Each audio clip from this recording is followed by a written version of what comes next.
Hello, YouTube. It's Jack Iyer. So glad you're with us today. I want to pick up off of my first video and talk to you about why I'm here, what my purpose is, and how it became about that I chose to come and teach and coach you some of the things that I know, everything that I know, as a matter of fact. Today, I made a commitment to do that. And what happened at 33 for me, I then had reached that accredited investor level. Things got easier and easier for me. I became a magnet for people that could not get money, could not get the banks to go along with them, could not borrow from hard money lenders and others. They knew that I could, a few of them knew that I could do the deal. So more and more deals started coming my way, both business opportunities and real estate investing. And that's a good thing. You got to be careful and pick and choose and evaluate and do that, due diligence that you need to do before you invest in anything. But that did start happening more and more often at that point, and it has only accelerated over the years. But I want to share with you why I'm here for you today. And so that happened in 7 years ago when I basically came to retirement. And but I didn't want to retire. I just didn't know what I wanted to do. And I read a book called Finishing Well by Buford, is the author, last name Buford. And that book chronicled 20 individual stories, what they did their last 20, 25 years of life. And the baseline became one major thing that has stuck with me these 7 years, and that was to change their mindset from success minded to significance minded. Could become significant in other people's lives and do so and consider doing what has been your best thing you've done and what was you were favored in and blessed in. Share that for significance in other people's lives, to coach them, teach them how they can overcome their obstacles and the walls that are facing them, to climb out of financial mediocrity or even struggle. And that's what I want to teach you to do in time. And if you stay plugged into this channel, you will learn some of those things that I actually physically done, not what I just read.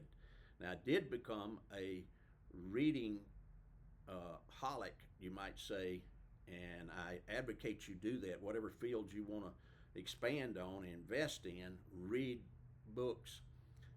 My education, I'm not so big, not real big there. I'm kind of with Kiyosaki and some of the others on it. It's I feel the same. It's overrated largely. The education we have today and the cost thereof is massively overdone, in my opinion. It could put you a couple of $100,000 behind and trying to pay that student loan off and all those debts. I would never do that. I went to junior college because I had to. I did have an opportunity to play basketball, but I got on an academic scholarship and went for 4 years from junior college to the college that was blended into my junior college, Jefferson State.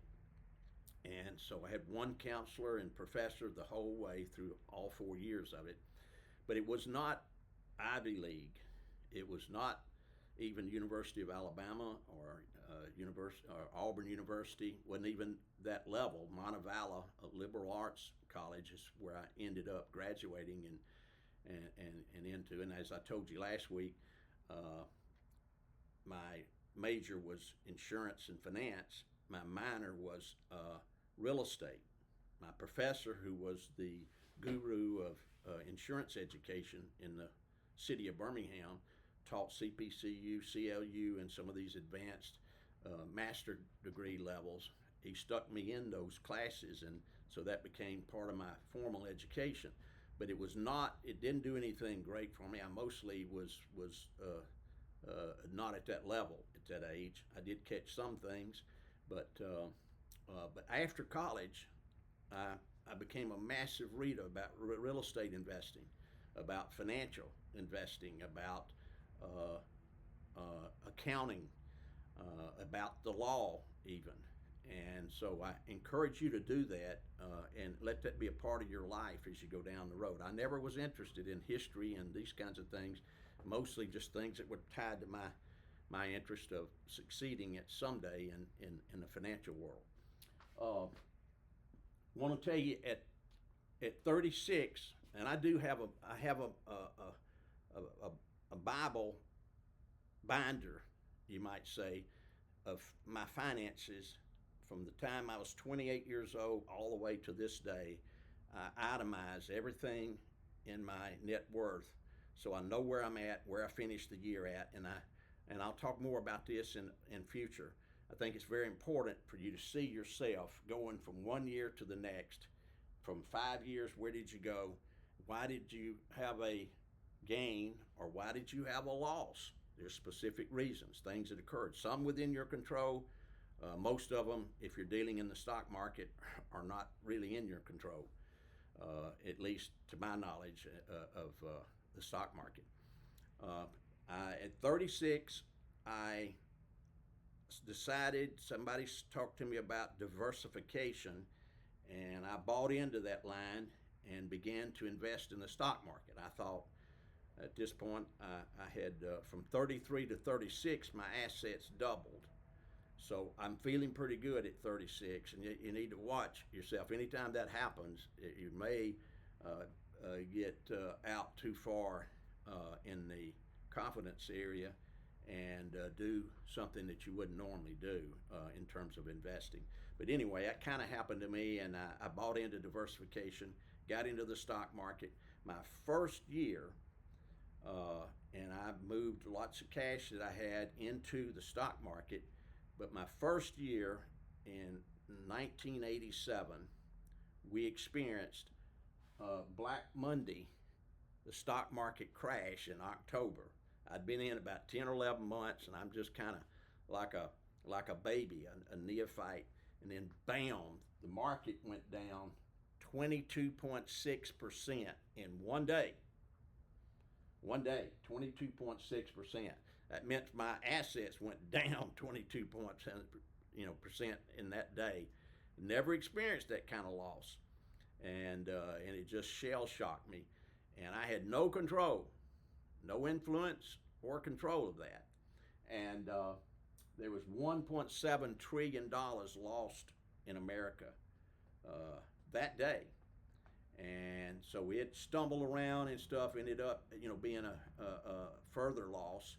And so it got to the end of the year, and that was one of those red ink years for me. It was 1987.